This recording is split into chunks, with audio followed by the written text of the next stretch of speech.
বাংলাদেশের সবচেয়ে জনপ্রিয় দল আওয়ামী লীগ আগামী মাস থেকে রাজপথ দখলে রাখবে আওয়ামী লীগ। আমাদের প্রাণপ্রিয় নেত্রী জননেত্রী শেখ হাসিনাকে এই বাংলার মাটিতে ফিরিয়ে আনার জন্য ঐক্যবদ্ধভাবে আমরা সংগ্রাম শুরু করেছি। ফাঁসিতে ঝুলতে দেশে আসতেই হবে শেখ হাসিনাকে। জুলাই আগস্ট আন্দোলনে গুলিবিদ্ধ আরাফাতের জানাজায় অংশ নিয়ে এমন মন্তব্য করেছেন তথ্য ও সম্প্রচার উপদেষ্টা নাহিদ ইসলাম। শেখ হাসিনা বাংলাদেশে আসবে কেবলমাত্র বিচারের মুখোমুখি হওয়ার জন্য, ফাঁসির কাজটি ঝোলার জন্য।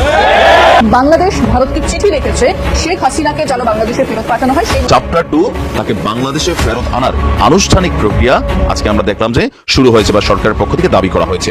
ছাত্র জনতার আন্দোলনে পালিয়ে যাওয়া সাবেক প্রধানমন্ত্রী শেখ হাসিনাকে ফেরত চেয়ে ঢাকার পাঠানো কূটনৈতিক নোট পাওয়ার তথ্য নিশ্চিত করেছে ভারত। সম্মানিত দর্শক মণ্ডলী, সব কল্পনা জল্পনার পর এবার শেষ হতে যাচ্ছে হাসু আপার চ্যাপ্টার। ফলে আওয়ামী লীগের দোসরদের ঘুম হারাম হয়ে গিয়েছে এবং তারা নানা প্রকার প্রোপাগান্ডা ও গুজব ছড়াতে শুরু করে দিয়েছে। আর এরই আজকের ভিডিওতে থাকছে বিস্তারিত প্রতিবেদন। তাই আজকের ভিডিওটি খুবই গুরুত্বপূর্ণ হতে যাচ্ছে। এক সেকেন্ড না টেনে ধৈর্য সহকারে পুরো ভিডিওটি দেখার জন্য আহ্বান করছি। আর একটি ছোট্ট রিকোয়েস্ট করছি, তা হলো যদি আপনি আমাদের এই চ্যানেলে নতুন দর্শক হয়ে থাকেন অবশ্যই আমাদের এই চ্যানেলটি সাবস্ক্রাইব করে একটি লাইক দিয়ে পাশে থাকা বেল বাটনটি অন করে দিবেন। তার কথা নয়, চলুন সরাসরি আমরা ভিডিওতে চলে যাই। ডক্টর মোহাম্মদ ইউনূসের যে সরকার আছেন তারা কি আসলে চান যে শেখ হাসিনাকে দেশে এনে বিচার করা হবে? আসলে চায় না। আজকে আওয়ামী লীগের অফিসিয়াল ফেসবুক পেজ থেকে একটা চ্যালেঞ্জ দেওয়া হয়েছিল যে সরকার কিভাবে জনগণকে বোকা বানাচ্ছে। কি গোপন তথ্য ফাঁস হলো এবং এই কি জানালেন আপনার আমেরিকার প্রেসিডেন্ট ডোনাল্ড ট্রাম্প, সেটি হচ্ছে আপনার বাংলাদেশের প্রধানমন্ত্রী এখন পর্যন্ত শেখ হাসিনা। কারণ শেখ হাসিনার আপনার পদত্যাগের পত্র যে লেটার, সেটা কিন্তু এখন পর্যন্ত বাংলাদেশের মানুষ কিংবা সেনাবাহিনীর প্রধান ওয়ার্কার তিনিও কিন্তু দেখাইতে পারেন এবং ডক্টর ইউনূসও কিন্তু দেখাইতে পারেন। শেখ হাসিনা বাংলাদেশে আসবে কেবলমাত্র বিচারের মুখোমুখি হওয়ার জন্য, ফাঁসির কাজটি ঝোলার জন্য।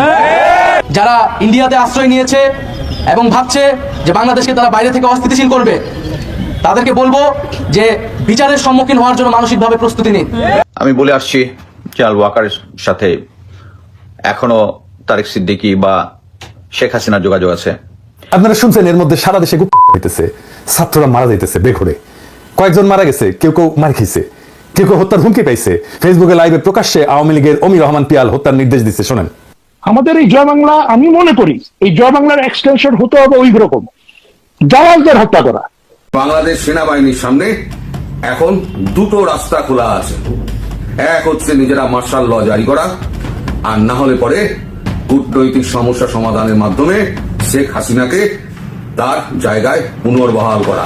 মোহাম্মদ ইউনূস সরকারের সঙ্গে সহযোগিতা না করতে দেশের সেনাবাহিনীর প্রতি আহ্বান জানালেন বাংলাদেশের সাবেক প্রধানমন্ত্রী শেখ হাসিনা। গ্রেপ্তার হতে যাচ্ছে স্যার হচ্ছে হাসনা, তারা 40 কোটি টাকা আত্মসাৎ করছে এবং মিরপুরের মতো একটা এলাকার ভিতরে ঢাকা শহরে তারা একটা অফিস দিছে, সেই অফিসে কোটি কোটি টাকা নাকি লেনদেন হয়। আগে নিউজগুলো ফেসবুকে দেখেছি বা আমিও আপনাদেরকে আপডেট দিয়েছি যে শেখ হাসিনাকে ফেরত চাওয়ার জন্য, মানে বাংলাদেশে ফিরিয়ে আনার জন্য বাংলাদেশের পক্ষ থেকে একটা চিঠি পাঠানো হয়েছে ভারতের সরকারের কাছে।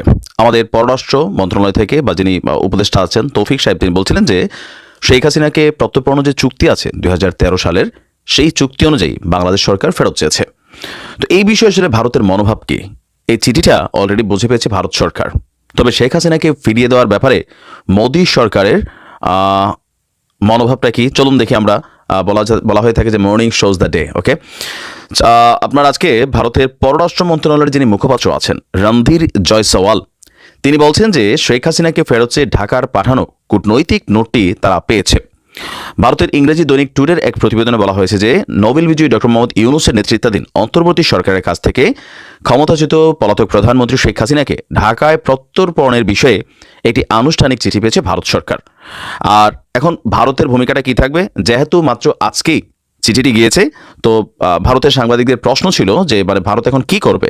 তো তিনি বলছেন যে আমরা নিশ্চিত করছি যে আমরা আজ বাংলাদেশ হাইকমিশনের কাছ থেকে এই অনুরোধের বিষয়ে একটি কূটনৈতিক নোট পেয়েছি। তবে এই মুহূর্তে এ নিয়ে ভারত সরকার কোনো মন্তব্য করতে চাচ্ছে না। বিষয়টি ঊর্ধ্বতন যারা কর্মকর্তা আছেন অথবা ভারত সরকারের যারা গুরুত্বপূর্ণ কর্তা ব্যক্তিরা আছেন, এটা নিয়ে পররাষ্ট্র নীতির অনুসারে আপনার হয়তো বা পরবর্তী সময় তারা মন্তব্য জানান।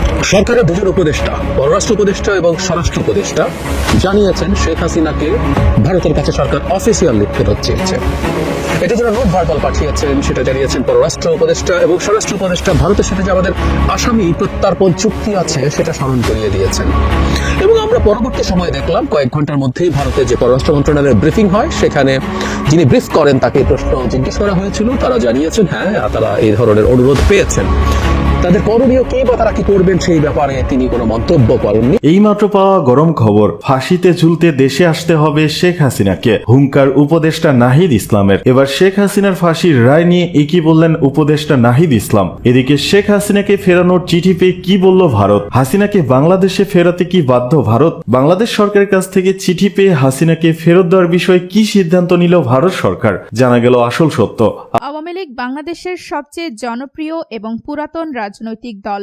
ইতিমধ্যে তারা ৭৫ বছর অতিক্রম করেছে দল হিসাবে। অভিজ্ঞতা। সম্মানিত দর্শক মণ্ডলী, অবশেষে শেষ হতে চলেছে হাসু আপার চ্যাপ্টার। নানা প্রকার কল্পনা জল্পনা, আলোচনা, সমালোচনা, প্রোপাগান্ডা, গুজবের পরেও এবার তথ্য উপদেষ্টা নাহিদ ইসলাম সুস্পষ্ট ভাষায় ঘোষণা দিয়েছেন যে এবার ইন্টারপোলের ঘোষণা অনুযায়ী রেড নোটিশ জারি করা হয়েছে। শেখ হাসিনাকে এবার দেশে ফিরে আসতেই হবে এবং শেখ হাসিনা দেশে ফিরে আসবেন কেবলই ফাঁসির কাস্টে ঝোলার জন্য। এবার 18 কোটি জনগণ মুখিয়ে আছে সেই ফ্যাসিস্ট সরকার হাসু আপার এই দৃষ্টান্তমূলক শাস্তি দেখার অপেক্ষায়। অন্যদিকে শেখ হাসিনার ফাঁসির কথা শুনে ঘুম হারাম হয়ে গিয়েছে আওয়ামী পন্থীদের। ফলে তারা নানা প্রকার গুজব ছড়াতে শুরু করে দিয়েছে। তাদের গুজবের একটা ধরন এরকম যে তারা বলছে ট্রাম্পের সিদ্ধান্ত অনুযায়ী বাংলাদেশের সংবিধান অনুযায়ী এখনও বাংলাদেশের প্রধানমন্ত্রী শেখ হাসিনা, সুতরাং বাংলাদেশের প্রধানমন্ত্রী শেখ হাসিনার দেশে ফিরে আসাতে কোনো প্রকার সমস্যা নেই এবং তার কেউ কোনো প্রকার ক্ষতি করতে পারবে না জাতিসংঘের ট্রাম্পের অনুমতি ছাড়া। অথচ তাদের এই ধারণা যে কেবলই ধারণাই রয়ে গিয়েছে এবং তাদের এই ধারণা যে অলীক ছাড়া ভিন্ন কিছু নয়, তারা হয়তো বুঝতেই পারছে না। কেননা বাংলাদেশের সচেতন নাগরিকরা এখন সর্বপ্রকার প্রোপাগান্ডা সম্পর্কে সচেতন হয়ে গিয়েছে। তারা এখন বুঝে গিয়েছে যে আওয়ামীপন্থীদের বিভিন্ন প্রকার গুজবে কান না দিয়ে আমাদেরকে একতাবদ্ধ হয়ে যারাই জুলাই আগস্টের গণহত্যার সাথে জড়িত তাদেরকে দেশে এনে অবশ্যই এমন দৃষ্টান্তমূলক শাস্তি দিতে হবে যা ইতিহাসে স্মরণ হয়ে থাকবে।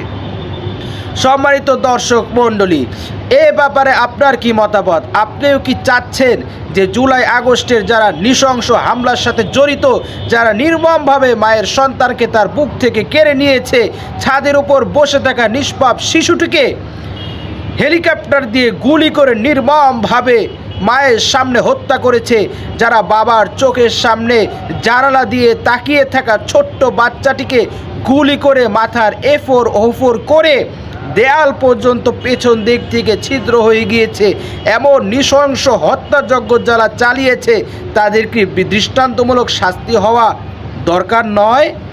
এ ব্যাপারে আপনার কি মতামত? অবশ্যই আপনার সে মূল্যবান মতটি আমাদের কমেন্টস বক্সে জানাবেন। আর আমাদের আজকের এই ভিডিওটি যদি ভালো লেগে থাকে অবশ্যই মেহেরবানি করে আমাদের এই ভিডিওটি একটি লাইক দিয়ে শেয়ার করে দিবেন। আজ এ পর্যন্তই, সকলেই ভালো থাকবেন, সুস্থ থাকবেন, নিরাপদ থাকবেন এই আশা ব্যক্ত করে আজকে ভিডিও এখানেই শেষ করছি। আমিন ওয়া আখিরু দাওয়ানা আলহামদুলিল্লাহি রাব্বিল আলামিন। ওয়াসসালামু আলাইকুম ওয়া রাহমাতুল্লাহি ওয়া বারাকাতুহু।